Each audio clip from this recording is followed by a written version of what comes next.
स्मिरा आर्ट्सच्या नवरात्री निमित्त खास जागर स्त्री शक्तीचा या कार्यक्रमात आपलं खूप खूप स्वागत। वक्तृत्व, कथाकथनसह वेगवेगळ्या क्षेत्रात नेहमीच कार्यरत असणारी देवगड कन्या अनघा प्रकाश पंडित हिला आपण भेटणार आहोत। शालेय व महाविद्यालयीन शिक्षण तिचे देवगडमध्येच पूर्ण झाले असून त्या पुढील पदव्युत्तर शिक्षण हे नुकतंच मुंबई विद्यापीठातून पार पडले आहे।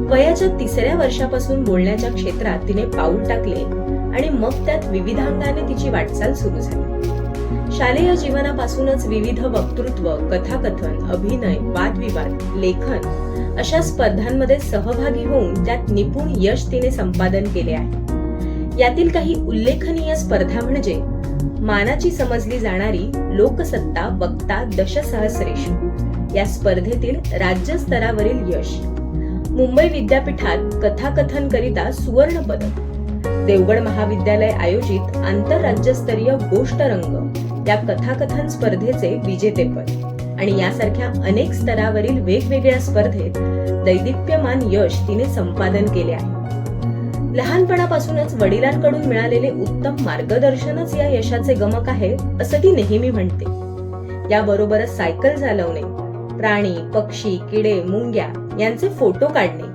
पुस्तक वाचन, लेखन, समुद्रप्रेम, अनोखे शंख शिंपले यांचं कलेक्शन आणि नव्याने निर्माण झालेली चित्रकलेची आवड असे कितीतरी कंगोरे असलेलं हे व्यक्तिमत्व आहे। सतत काहीतरी क्रिएटिव्ह करत राहणाऱ्या या व्यक्तीला आपण लगेचच भेटूया आणि तिचा प्रवास तिच्याकडूनच जाणून घेऊया। अनघा, तुझं खूप खूप स्वागत आहे स्मिरा आर्ट्सच्या नवरात्री निमित्त खास जागर स्त्री शक्तीचा या कार्यक्रमात। धन्यवाद। तर माझा पहिला प्रश्न असा आहे की वक्तृत्व कधी ठरवलंस करायचं, सुरुवात कशी झाली या प्रवासाची? सुरुवात सांगायचं झालं तर अगदी वयाच्या 3ऱ्या वर्षापासून सुरुवात झाली आणि वक्तृत्वाने सुरुवात न होता एक गाणं म्हटलेलं मी। 15 ऑगस्टचा कार्यक्रम होता आणि एक देशभक्तीपर गीत बाबांनी माझ्याकडून तयार करून घेतलेलं आणि त्या शाळेमध्ये एका जाऊन ते सादर केलं। तर सुरुवात गाण्याने झाली आणि त्यानंतर मग शाळेमध्ये असणारे वेगवेगळे कार्यक्रम, स्पर्धा यातून वक्तृत्व कलेचा प्रवास सुरू झाला। Very good. बरं, बाबा तर होतेच सपोर्टला, बाबांनी तुला पहिल्यांदा गाण्यासाठी उभं केलं, तिथे तुला तो आत्मविश्वास मिळाला। पण खरी सुरुवात आपले जे छक्केपंजे असतात स्पर्धेचे किंवा स्पर्धेसाठी कशी तयारी करायची यासाठी कुणी गुरु होते का किंवा कोणी मदत केली? या सगळ्या प्रवासात मार्गदर्शन आणि मदत बाबांचीच होती। अच्छा। कारण ते वेगवेगळ्या स्पर्धांच्या ठिकाणी माझ्यासोबत यायचे, त्यामुळे मग तसा त्यांचा अभ्यास होता आणि मग त्या अनुषंगाने स्पर्धेच्या दृष्टिकोनातूनही ते मार्गदर्शन करायचे आणि बाकीही वेगवेगळ्या गोष्टींसाठी सुचवायचे। हो हो। वा। बरं, देवगडमध्ये तशी आता निवेदन जरी करायचं म्हटलं तरी 1-2 नावं घेतली जातात। बरीच मुलं असं म्हणता येईल की पिढीच तयार होत नाहीये जी बोलू शकेल त्या आत्मविश्वासाने स्टेजवर। तर मग तुझं निरीक्षण काय आहे की कशामुळे हे होत असेल? या बाबतीत सांगायचं झालं तर मला वाटतं सिंधुदुर्गामध्ये बोलणारी मंडळी बरीच आहे, फक्त त्यांचे कलागुण ओळखून त्यांना तिथपर्यंत पोहोचायला कोणी मदत करत नाही असं वाटतंय। कारण एक सिंधुदुर्गामध्ये पाहिलं तर स्पष्ट आणि शुद्ध बोलणारी माणसं आपल्या जिल्ह्यात बऱ्याच प्रमाणात आहे। बाकी वेगवेगळ्या जिल्ह्यांमध्ये उच्चारामध्ये फार फरक आपण बघतो, पण इथे खरंच खूप शुद्ध बोलणारी मुलं किंवा व्यक्ती आहेत। पण मग त्यांना थोडीशी त्यामध्ये थोडं मार्गदर्शन जर मिळालं, थोडा गायडन्स असेल तर ती तिथपर्यंत पोहोचतील। आणि अजून एक मला वाटतं की आपल्याकडे थोडे स्पर्धांचे प्रमाण एक कमी आहे, मुलांना बघायला मिळत नाही। हो, स्पर्धा झाल्या तर आपसूक तयारी होते त्यांची आणि मग बरंच काही शिकताही येतं त्यामधून त्यांना। मग एकदा त्या प्रवासाला सुरुवात केली की मग अनेक संधी वेगळे मिळत जातात आणि मग वेगवेगळ्या ठिकाणी पोहोचायला त्यांना सोपं होतं। बरोबर। म्हणजे थोडक्यात काय की देवगडमध्ये त्या प्रकारची शिबिरं म्हणा, कुणीतरी मार्गदर्शन मुलांना केलं पाहिजे आणि मुलांनीही पुढे येऊन त्यात त्यांना रुची आहे, त्यांना त्यात काहीतरी करायचंय हे सांगितलं पाहिजे। बरोबर। बरं, लोकसत्ता ही सगळ्यात मोठी स्पर्धा तू केलीस, त्याचा एक्सपिरियन्स कसा होता? कसं सिलेक्शन झालं आणि मग फायनल राऊंड कसे असतात आणि काय? खरं तर मी 2nd इयरला होते, त्या वर्षी या स्पर्धेत सहभाग घेतला। त्याच्या आधीच्या वर्षीही मी ते स्पर्धेचं परिपत्रक वगैरे पाहिलेलं, पण असं फार मनावर घेतलं नव्हतं की भाग घ्यावा म्हणून। आणि मी दुसऱ्या वर्षाला असताना ठरवलं काही कारणाने की नाही, यावर्षी स्पर्धेत भाग घ्यायचाच. आणि परिपत्रकानुसार ते फॉर्म वगैरे भरणं हे सगळे झाल्या गोष्टी. आणि पहिला ऍक्च्युली स्पर्धेचे 3 वेगवेगळे राऊंड होते. पहिला काय म्हणतो आपण त्याला, निवड चाचणी असते त्या अनुषंगाने. तर त्यांनी एक विषय 5-6 विषय दिलेले आणि त्यातून विषय आपले नेहमीप्रमाणे 10 मिनिटं सादरीकरण करायचं होतं. तर त्यातून जे सिलेक्ट होतील, मला वाटतं 7 की 8 जणांना यामध्ये निवडलेलं आणि त्यांची निवड ही विभागीय अंतिम फेरीकरिता झालेली. त्या स्पर्धेचे विषय अगदी असे 2-3 दिवस आधीच दिलेले. आणि त्यावेळेचे जे चालू घडामोडींशी संबंधित होते त्यावरही एक 10 मिनिटच बोलायचं होतं. तर मला त्यावेळी विषय आलेला काश्मीरची जमीन आपलीच. त्यावेळी ते कलम वगैरे रद्द झालेलं त्या अनुषंगाने. आणि मग त्या विषयावर असे 2-3 दिवसात अगदी तयारी करून सादरीकरण झालेलं. आणि तिथूनही एकच स्पर्धक हा महाअंतिम फेरीसाठी पाठवणार होते. तर खूप अशी धाकधूक होती मनात की त्या निवडलेल्या 7-8 जणांमधून एकाचं सिलेक्शन होणं आणि महाअंतिम फेरीत पोहोचणं. पण झालेलं त्यावेळी सिलेक्शन तर खूप छान होतं. आणि महाअंतिम फेरी ही मुंबई या ठिकाणी पार पडली. महाराष्ट्रातले 8 वक्ते त्या ठिकाणी आलेले. आणि त्याचा विषय, त्याची गंमत अशी की विषय हे स्पर्धेच्या आदल्या दिवशी दिलेले, अगदी असे दुपारी 3-4च्या दरम्यान विषय मिळाले. आणि मुंबई सारख्या ठिकाणी ते सगळं वर्कशॉप होतं ऍक्च्युली आदल्या दिवशी. ते सर्व संपून घरी जाऊन एक 6 वगैरे वाजले. मग तिथून बरोबर 1 दिवसच जेवण किंवा कमी वेळच होता असं म्हटलं तरी चालेल. आणि तेवढ्या कमी वेळामध्ये तयारी करून ते सादरीकरण करायचं होतं. तर विचारधारा एक समृद्ध अडगळ असा विचारात पडणाराच विषय मला मिळालेला. आणि मग त्यावर सादरीकरण केलेलं. एकंदरीत म्हणजे खूप लक्षात राहणारी अशी ती स्पर्धा होती, कधीच न विसरता येणारी. मग तिथल्या मुलांचे जेव्हा तू परफॉर्मन्स बघितले, काय मेजर फरक जाणवला तुला? कॉन्फिडन्स लेवलमध्ये म्हणा किंवा त्यांची जे काही तुम्ही प्रिपरेशन करतात त्यात त्यांचा विषय मांडण्याची पद्धत म्हणा किंवा काही फरक होता का की सगळं व्यवस्थित होतं? नाही, आता स्पर्धा महाराष्ट्राचे 8 वेगवेगळे विभाग त्यातून आलेले होते. मग अगदी नागपूर, नाशिक, तिकडे औरंगाबाद वगैरे. तर माझंही असं निरीक्षण आहे की प्रत्येक विभागाची एक बोलण्याची वेगळी शैली असते. आणि मग त्या वेगवेगळ्या शैलीचं सादरीकरण त्या ठिकाणी पाहायला मिळालं. म्हणजे शब्दपेक असेल किंवा मग कवितांचा ते काही वापर करतात किंवा आपण बोलण्याची पद्धत वगैरे हे त्या त्या विभागानुसार वेगवेगळं होतं. मग परीक्षण करताना ते कुठेतरी येतं का? म्हणजे पुणे म्हटलं की प्रमाण भाषा असते, तेच जर काही औरंगाबाद म्हणा, नाशिक म्हणा, इथे कोल्हापूर म्हणा, त्यांची भाषा थोडी वेगळी पडते. मग त्याचा परीक्षणावर काही परिणाम होतो? लोकसत्ताच्या स्पर्धेत तरी तसा अनुभव नाही, तिथे छान होतं. ओके. पण वेगवेगळ्या बोलण्यामध्ये हेल आपल्याला तो जाणवतो आणि तो तर अंतर्भूत त्यांचा असतोच. हो, तो जात नाही. बरं, हल्ली परीक्षकांची परीक्षण करण्याची पद्धत बदलली आहे का? त्याबद्दल तुला काय वाटतं? हो, हे मला अलीकडे फार ही गोष्ट जाणवते. कारण स्पर्धांची प्रत्येक स्पर्धेची एक वेगवेगळी चौकट आहे असं आपण म्हणू शकतो. पण त्या सगळ्या चौकटींची कुठेतरी सरमिसळ होते का असं मला वाटतं. कारण मी प्रामुख्याने वक्तृत्व स्पर्धा आणि कथाकथन यामध्ये सहभागी होते. आणि या दोन्हीमध्ये प्रचंड फरक आहे. प्रचंड म्हणण्यापेक्षा आहे, फरक आहे. पण मग कुठेतरी असं बघितलं की सगळं या दोन्ही गोष्टींना एकत्र करतायत की काय असं वाटतं. किंवा मग कथाकथनमध्ये अभिनय पण जोडला जातोय. अच्छा. जे की अभिनय हे वेगळं क्षेत्र आहे पूर्णतः. पण मग कथाकथन, अभिनय आणि वक्तृत्व या सगळ्यांची सरमिसळ होते असं एक मला फार जाणवली ही गोष्ट. म्हणजे नवीन काहीतरी करण्याच्या प्रयत्नात सगळं सारखंच होत चाललं. त्याचं वेगळेपण कुठेतरी हरवतंय की काय असं वाटतंय. हो. बरं, तू लेख लिहितेस, कविता करतेस, ते शिंपल्यांचं काय ते करतेस, फोटोज काढतेस, पक्ष्यांची, प्राण्यांची प्रचंड तुला आवड आहे. गाणी गात नाहीस वाटतं? नाही, गाणी फक्त मी गात नाही. गाणी ऐकते फार, पण गात नाही. युट्यूब चॅनल पण आहे तुझं. मग या सगळ्यात काय नेमकं करायला आवडतं? हा खरं तर खूप कठीण प्रश्न आहे.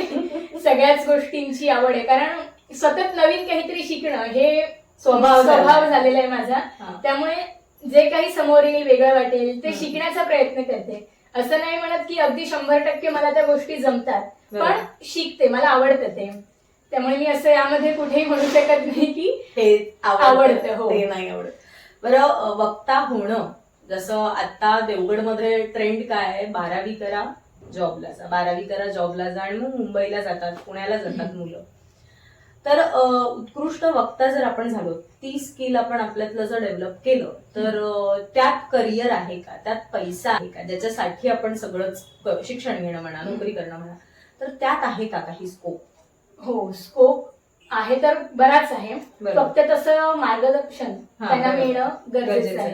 कारण आज वृत्तनिवेदक आहे किंवा रेडिओ जॉकी सारख्या चांगल्या चांगल्या बरोबर. संधी आहेत, पण मला वाटत नाही की आपल्या इथून त्या ठिकाणापर्यंत कोणी पोहोचलं असेल किंवा तसा प्रयत्न प्रयत्न एक थोडा करत कमी पडतो. बरोबर. कारण अशा ठिकाणी शुद्ध आणि स्पष्ट बोलणारीच माणसं त्यांना निवडलं जातं. बरोबर. कारण मग तिथे आपल्या बोलण्याला जर हेल असेल किंवा बोलीभाषेचा वापर होत असेल तर त्या तुलनेमध्ये शुद्ध मराठी बोलणाऱ्यांना जास्त संधी प्रयत्न अधिक आहे, आणि बरोबर.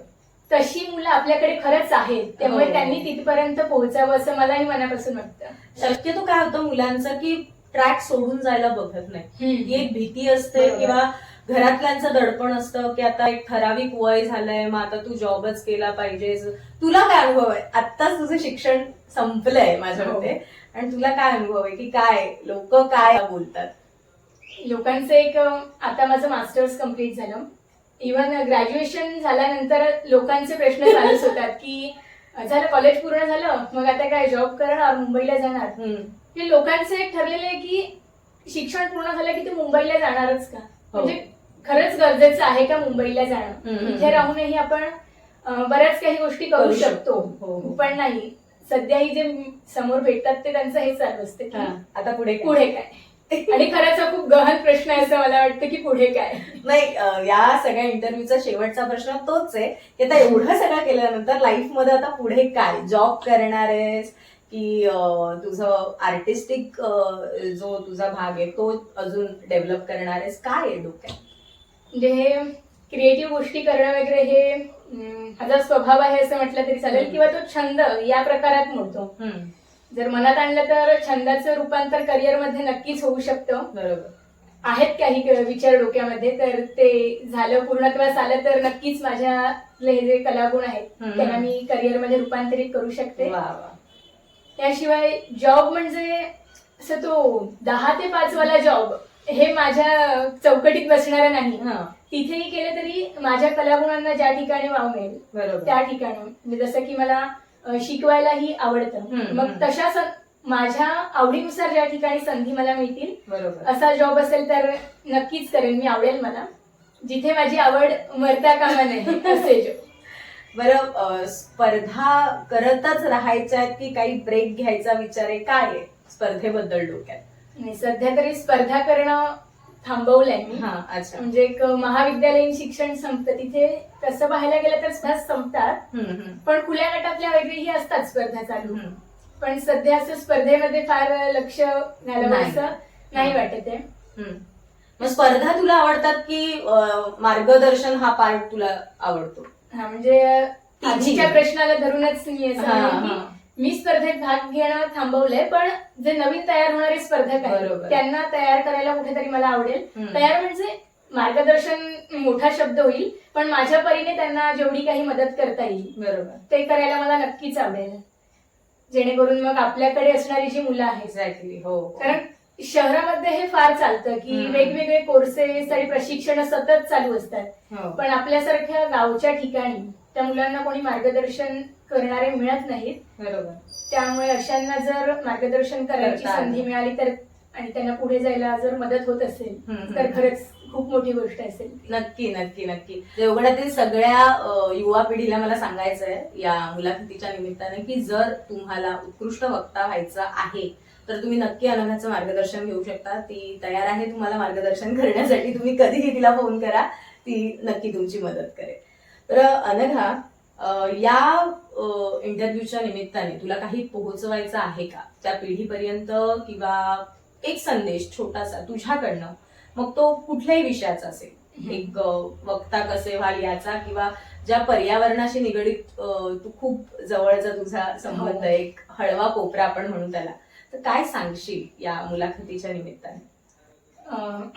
सध्या एक पाहिलं तर एक विषय असा मांडेन की मराठी आपण म्हणतो ना, मराठी हरवत चालली आहे असं सर्व चाललंय. तर आपल्याकडे ती आहे भाषा, आपल्याकडून हरवलेली नाहीये. शहरामध्ये पाहिलं तर सर्रास हिंदी आणि इंग्रजी बोललं जातं. अगदी आपणही बोलताना माझ्याकडूनही काही इंग्रजी शब्द बोलले गेले मी मान्यच करते, कारण सवयीने ते झालंय आपल्याला. पण तरीही मराठी भाषा बोलणारी माणसं तसं पाहिलं तर हरवत चालली, तसं म्हटलं, किंवा आपली भाषा हरवते वगैरे सर्वत्र चाललंय. बरोबर. तर आपण ती टिकवली पाहिजे असं मला वाटतं. आणि त्यामुळे परकीय भाषा ज्या आपण म्हणतो किंवा इंग्रजी, हिंदी सर्व चाललंय, त्यासोबत कुठेतरी आपल्या भाषेला सुद्धा जपणं हे तितकंच गरजेचं आहे असं मला वाटतंय. मराठी जपण्यावरनं आपला पुढचा इंटरेस्टिंग गेम आहे जो आपण अनघा बरोबर खेळणार आहोत. तर लगेच आपण सुरुवात करूया आपल्या एका छोट्याशा गमतीशीर खेळाला. अनघा, वाचनाची किती आवड आहे तुला? वाचनाची आवड आहे, कारण घरी लहानपणापासून पुस्तकं बाबांनी आणून दिली आहेत आणि घरी जवळपास एक छोटंसं ग्रंथसंग्रहालय म्हटलं तरी चालेल. त्यामुळे वाचनाची आवड आहे लहानपणापासून. बरं, आता मी तुला काही असे शब्द सांगणार आहे ज्याचे अर्थ तुम्हाला सांगायचे आहेत. बरं, ते माझ्यासाठी सुद्धा नवीन आहेत. या मुलाखतीच्या निमित्ताने मला सुद्धा ते शब्द नव्याने कळलेत, कारण जसं तू मगाशी बोललीस की बोलताना आपण खूप इंग्रजी शब्दांचा वापर सर्रास करतो. त्याला मराठी शब्द आपल्या इथे जिभेवर असतो आणि आपल्याला तो आठवत नाही. एक्झॅक्टली. तर काही नवीन शब्द तुम्हाला सुद्धा या खेळाच्या निमित्ताने कळतील. तर माझा पहिला शब्द आहे औट घटकेचे राज्य. म्हणजे असं थोडक्या कालावधीसाठीचं मोठेपण असं म्हणू शकतो. बरोबर. थोड्या कालावधीसाठी टिकणारं ऐश्वर्य. पांजरपोळ. पांजरपोळ ऐकलाय शब्द, एक प्राण्यांशी संबंधित आहे. वाटतं जनावरांना, आश्रित जनावरांना असं आणून ठेवलं जातं. बरोबर. हो. अस्थिपंजर. अगदी बारीक माझ्यासारखा म्हटलं तरी चालेल. हा हेतुपूर्वक घेतलेला शब्द नव्हता, ही टीप आहे. आता मी ठरवलं अस्थिपंजर हा शब्द जेव्हा मला अर्थ कळला त्यानंतर मी ठरवलंय की आता फेसबुकवर एखाद्याच्या वाढदिवसाची पोस्ट जेव्हा आपण लिहितो तेव्हा मी हे सगळे शब्द वापरणार आहेत, जेणेकरून ज्याचा वाढदिवस आहे तो दिवसभर डोकं लावेल की हिने नेमकं लिहिलं काय. पुढचा शब्द आहे थंड फराळ. उपवास. वा, नशीब थंड झालेला फराळ नाही. अजात शत्रू. ज्याला कोणीही शत्रू नाही असा. मला पहिल्यांदा डोक्यात आलेलं ज्याला खूप शत्रू आहे असा, अजात शत्रू. कारण हा लक्षात राहिला शब्द शाळेमध्ये असताना स्कॉलरशिपचा जो सराव असायचा त्यामध्ये मला वाटतं अगदी पहिल्या 2-3 शब्दातच हा शब्द होता, त्यामुळे चांगला लक्षात आहे. वाचाळ वीर. म्हणजे नुसतंच बोलणारा. बरोबर. बोलण्यात पटाईत असलेला कामचुकार माणूस. बोलणं होतं पण कृती त्या मनाने कमी होते. अगदी बरोबर. तर या निमित्ताने आपण टेस्ट केलंय. अनघाचं खरोखरच वाचन खूप चांगलं आहे. अनघा, तू तुझ्या खूप साऱ्या बिझी शेड्यूल मधनं आम्हाला थोडासा वेळ दिलास आणि छान गप्पा आपल्या झाल्या, त्यासाठी तुझे खूप आभार. आणि स्मिराट तुझ्या लक्षात राहण्यासाठी एक छोटीशी गंमत मी तुला देणार आहे आमच्याकडनं. आमचा लोगो असलेला कॉफी मग ज्यातनं रोज चहा कॉफी तू पी. आणि तुझे खूप खूप आभार की तू आम्हाला वेळ दिलास. खूप छान आहे भेटवस्तू, आवडली मला आणि तुमच्याशी गप्पा मारून खूप छान वाटलं मला. Thank you so much.